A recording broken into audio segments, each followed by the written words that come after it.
বিসমিল্লাহির রহমানির রহিম। কখনো কি এমন হয়েছে যে একই ব্যক্তির খেয়াল তোমার মনে বারবার এসেছে, তারপরে হঠাৎ এমন পরিস্থিতি তৈরি হতে লাগলো যেটার তুমি কখনো কল্পনাও করনি? কখনো কি তুমি অনুভব করেছ যে প্রতিবার বাধার পরও তোমার সামনে কোনো না কোনো রাস্তা আপনি আপনি খুলে যায়? তো আজকের কথাগুলোকে শেষ পর্যন্ত অবশ্যই শুনবে, কেননা আমরা এই ইশারার ব্যাপারে কথা বলবো, যেটাকে কিছু মানুষেরা জলদি বিয়ে ঠিক হবে ভেবে নেয়। বরং কি ইসলাম আমাদেরকে এই ব্যাপারে অনেক গুরুত্বপূর্ণ কথা শেখায়। আল্লাহ তাআলার প্রতিটা পরিকল্পনা তার নির্ধারিত সময়েই প্রকাশ পায়। মানুষ যতই হাজার পরিকল্পনা বানিয়ে নিক, কিন্তু যদি আল্লাহ কোনো সম্পর্ককে সহজ করতে চান, তো এমন উসিলা তৈরি করেন যেটার মানুষেরা কল্পনাও করে না। আর যদি কোনো জিনিসে কল্যাণ না থাকে, তো মানুষ পুরো শক্তি লাগিয়ে দেয়, তারপরও সেই দরজা খোলে না। কিন্তু এখানে একটা খুব গুরুত্বপূর্ণ কথা বুঝতে হবে।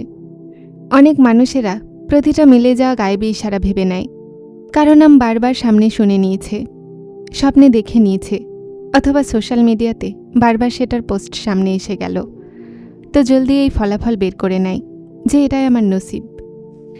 ইসলাম আমাদেরকে এমন দ্রুততার শিক্ষা দেয় না। আসল ইশারা হলো সেটা যা মানুষকে আল্লাহর নিকটে নিয়ে যায়, তার মনে শান্তি তৈরি করে, হালাল রাস্তাগুলোকে সহজ করে, আর গুনাহের দরজাগুলোকে বন্ধ করে। প্রথম গুরুত্বপূর্ণ ইশারা হলো এটা যে পরিস্থিতি আস্তে আস্তে হালাল রাস্তার দিকে মোড় নিতে লাগে। লক্ষ্য করুন, আগে সব চেষ্টা ব্যর্থ হচ্ছিল, পরিবার রাজি হচ্ছিল না, কথা সামনে আগাত না, সববারই কোনো না কোনো বাধা এসে যেত। তারপর হঠাৎ সেই পরিস্থিতি নর্মাল হতে লাগলো, মনে সামর্থ্য কম হতে লাগলো, কথাগুলো সম্মানের সাথে এগোতে লাগলো, আর এমন উসিলা তৈরি হতে লাগলো যেটার তুমি আশাও করনি। এটা জরুরি নয় যে প্রতিটা স্বস্তির মানে এটাই ওই সম্পর্ক, কিন্তু এটা অবশ্যই হতে পারে যে আল্লাহ তোমার জন্য কল্যাণের রাস্তা উন্মুক্ত করছেন। আর একটা কথা হলো এটা যে কোনো সম্পর্কের ঠিক হওয়ার আশার তোমার আল্লাহর সাথে সম্পর্ক ঠিক হয়ে যাচ্ছে, নামাজের প্রতি মনোযোগ বাড়ছে, দোয়াতে ইখলাস আসছে, গুনাহ থেকে বাঁচার চেষ্টা বাড়ছে, আর তোমার সাধারণ সম্পর্কের কারণে সবর আর পবিত্রতার রাস্তা বেছে নিচ্ছ, তো এটা তোমার ইমানের জন্য নিশ্চয়ই কল্যাণের আলামত। মনে রাখো, আল্লাহ কখনো কোনো বান্দাকে গুনাহের রাস্তাতে সুখবর দেন না। যদি কোনো সম্পর্ক তোমাকে আল্লাহর থেকে দূরে করছে, তোমার অভ্যাস পরিবর্তন করছে, নফরমানিতে এগিয়ে দিচ্ছে, অথবা হারাম সম্পর্ককে সাধারণ মনে করাচ্ছে, তো তুমি সেটাকে কতই বড় নিশানি মনে কেন না করো, সেটা আল্লাহর সন্তুষ্টির আলামত হতে পারে না। এজন্য আবেগ আর বাস্তবতার মধ্যে পার্থক্য করা খুব জরুরি। কখনো আল্লাহ তোমাকে ওই ব্যক্তিকে দিয়ে দেন যাকে তুমি চাও, আর কখনো আল্লাহ তোমাকে ওই ব্যক্তির থেকে বাঁচিয়ে নেন যাকে তুমি তোমার খুশি ভেবেছিলে। দুই দিকে যদি সিদ্ধান্ত নেওয়া যায়, তো আল্লাহর কল্যাণ আর কল্যাণই আছে। এজন্য শুধুমাত্র একটা অথবা দুইটা ঘটনার মিলে যাওয়ার উপরে বিশ্বাস করো না, বরং দেখো যে তোমার রাস্তা কি হালালভাবে সহজ হচ্ছে, তোমার ইমান কি আগের চেয়ে মজবুত হচ্ছে, তোমার মনে কি অস্থিরতার বদলে আল্লাহর ওপরে ভরসা বাড়ছে। যদি এই পরিবর্তন আসছে, তো আশা অবশ্যই রাখো, আর খুব দোয়া করো, ইস্তেখারা করো, আর হালাল রাস্তা অবলম্বন করো। কিন্তু শেষ সিদ্ধান্ত সবসময় আল্লাহর তাকদিরের ওপর ছেড়ে দাও, কেননা তোমার আল্লাহই উত্তম জানেন যে কোন জিনিস তোমার দুনিয়া আর আখিরাতের জন্য কল্যাণের মাধ্যম হবে। অনেক মানুষেরা এটা ভাবে যে যদি কোনো সম্পর্ক আল্লাহর পক্ষ থেকে হয়, তো রাস্তাতে কোনো সমস্যা আসবে না, কিন্তু বাস্তবতা এর উল্টোও হতে পারে। অনেক সময় আল্লাহ তাআলা মানুষের মনকে আগে পরীক্ষা করেন, তারপর দান করেন। এই পরীক্ষা এই জন্য হয় না যে আল্লাহ তোমাকে একা করতে চান, বরং এজন্য হয় যে তিনি দেখেন তোমার ভরসা কার উপরে আছে, তোমার চাওয়াতে নাকি তোমার রবের উপরে।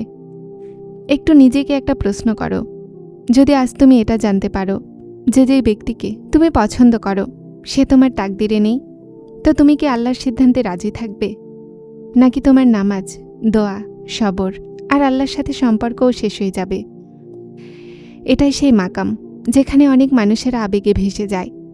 তারা ভাবে যে যদি এই সম্পর্ক না থাকে তো জীবন শেষ হয়ে যাবে।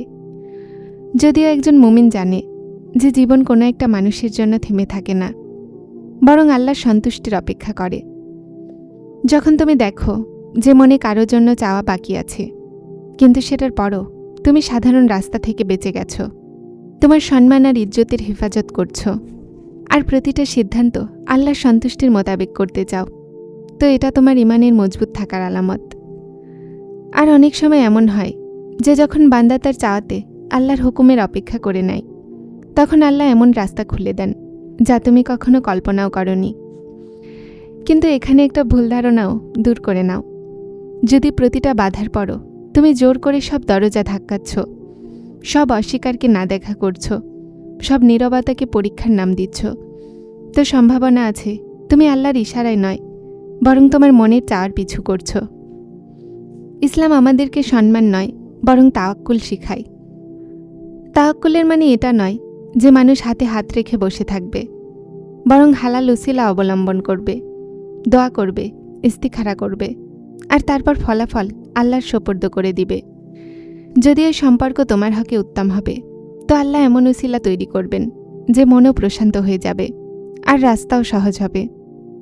আর যদি এটাতে কল্যাণ না থাকে, তো আল্লাহ তোমাকে এর চেয়ে ভালো দিতে কুদরত রাখেন।